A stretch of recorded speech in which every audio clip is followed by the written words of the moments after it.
बिस्मिल्लाहिर्रहमानिर्रहीम। हर देखने और सुनने वाले को अस्सलामु अलैकुम। इस उम्मीद के साथ कि आप जहां होंगे खुश होंगे, अपनी वीडियो का आगाज़ करते हैं।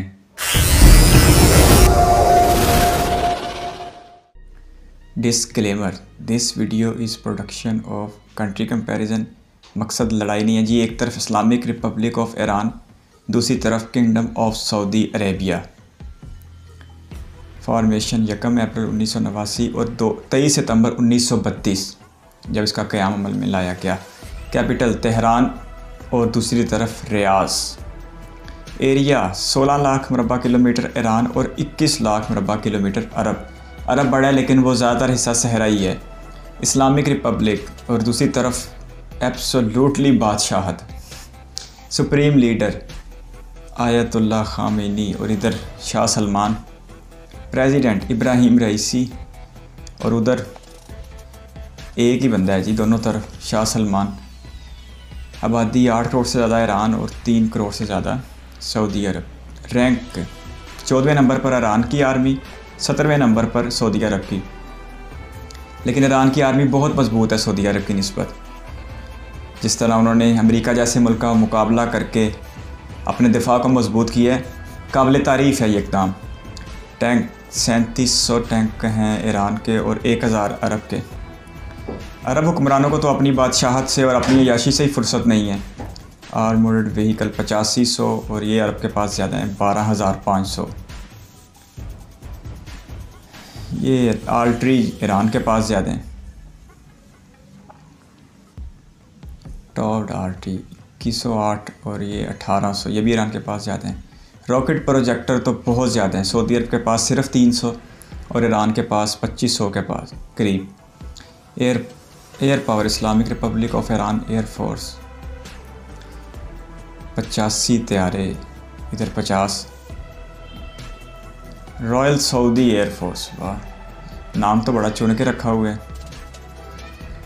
नेवल फोर्सेस, ये भी ईरान के ज़्यादा हैं।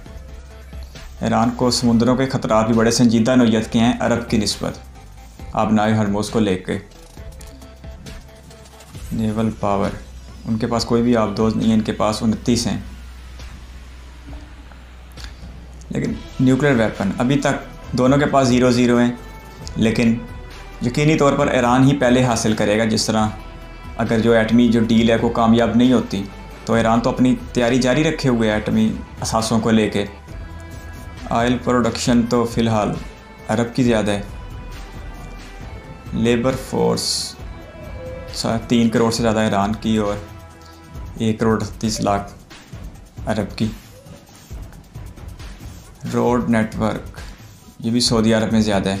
वो रकबा 16 लाख और 21 लाख फ़र्क है, अरब का ज़्यादा है। मेल की रेशो 57% है सऊदी अरब में, बहुत ज़्यादा है, वरना तो 50-51 के आसपास ही है ज़्यादातर ममालिक में। एज स्ट्रक्चर, हेल्थ पे 6% ईरान खर्चते हैं अपनी GDP का और 15% अरबी खर्चते हैं, अपनी सेहत का बहुत ख्याल रखते हैं। गुड। लिटरेसी 85% की शरह खानगी ईरान और 96 सऊदी अरब। यूनिवर्सिटी 94 यूनिवर्सिटीज़ हैं सऊदी अरब में और 275 ईरान में। 9 मिलियन टूरिस्ट आते हैं ईरान में और 15 मिलियन टूरिस्ट सऊदी अरब जाते हैं। अब पता नहीं इसमें हज और उम्रे के ज़ायरीन शामिल किए हैं कि नहीं। इंटरनेट यूज़र 78 मिलियन, इधर 27 मिलियन। टॉप यूट्यूब चैनल कोई म्यूज़िक का है और ईरानियों के लिए इंटरटेनमेंट का चैनल है। फ़िल्म इंडस्ट्री अरब में नहीं है, लेकिन यही हालात रहे तो आइंदा चंद सालों में ज़रूर होगी। शाह सलमान जो उनका वली अहद है, शिया मुस्लिम और इधर मुस्लिम। पर्शियन ऑफिशियल लैंग्वेज है और इधर से अरबिक ऑफिशियल लैंग्वेज है। जो मोहम्मद बिन सलमान है नायब, उसकी तो बड़ी कोशिश है उस अरब को अंग्रेज़ों के रंग में रंगने की।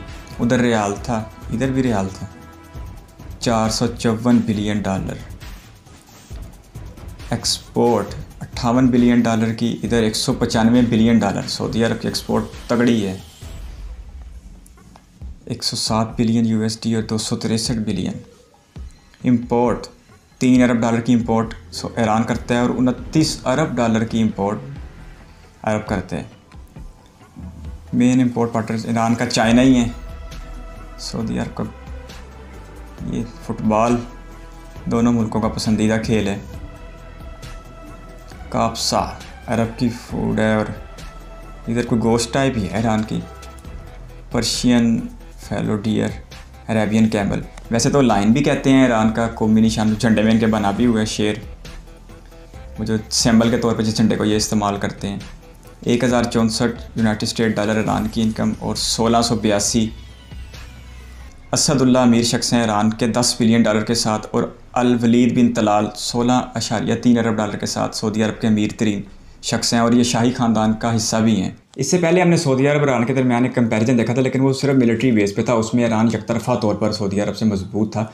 उसकी प्रैक्टिकली भी हमने मिसाल देखी है कि जिस तरह सऊदी अरब ने अपने दिफा के लिए एक इस्लामी इत्तेहादी फ़ौज बना रखी है, जबकि ईरान ने अपनी तमाम तर सरहदें और अपने तमाम तर आलमी मामलात के बावजूद अपने दिफा को अपने हाथों में रखा है और मजबूत रखा है। इन दोनों ममालिक के लिए जब भी इन दोनों ममालिक के ताल्लुकात की बात की जाती है तो कहीं ना कहीं पाकिस्तान का जिक्र ज़रूर मिलता है। वो ऐसे कि एक तरफ ईरान पाकिस्तान का हमसाया है तो दूसरी तरफ सऊदी अरब को पाकिस्तान का बरादर इस्लामी मुल्क होने का एजाज़ हासिल है। पाकिस्तानियों की जितनी तादाद गैर मुल्की है उनमें सबसे ज़्यादा जो बड़ा हिस्सा है वो सऊदी अरब में है।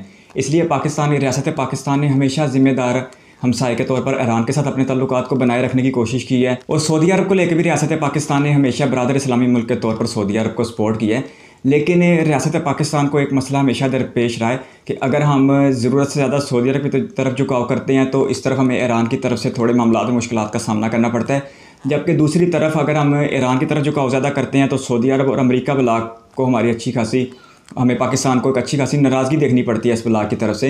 इसलिए रियासत पाकिस्तान ने हमेशा बहुत ही दरमियाना रास्ता निकालते हुए अपने दोनों बरादर इस्लामी मालिक के साथ अपने ताल्लुकात बनाए रखे हैं। रियासत पाकिस्तान की ज़िम्मेदारी से भरपूर सफारतकारी को देखते हुए हम ये कह सकते हैं कि ना तो हम ईरान के और चाइना के कहने पर सऊदी अरब से अपने ताल्लुकात ख़राब करेंगे, और ना ही सऊदी अरब और अमेरिका के कहने पर ईरान और चीन के साथ अपने ताल्लुकात ख़राब करेंगे। पाकिस्तान हर वो काम करेगा जिसमें पाकिस्तान का अपना मफाद है, और यही हर मुल्क की पॉलिसी होती है। आपके कीमती वक्त का शुक्रिया। अगर आप भी किसी वीडियो पर रिएक्शन चाहते हैं तो अपनी कीमती राय कमेंट बॉक्स में ज़रूर दीजिएगा। अल्लाह हाफिज़।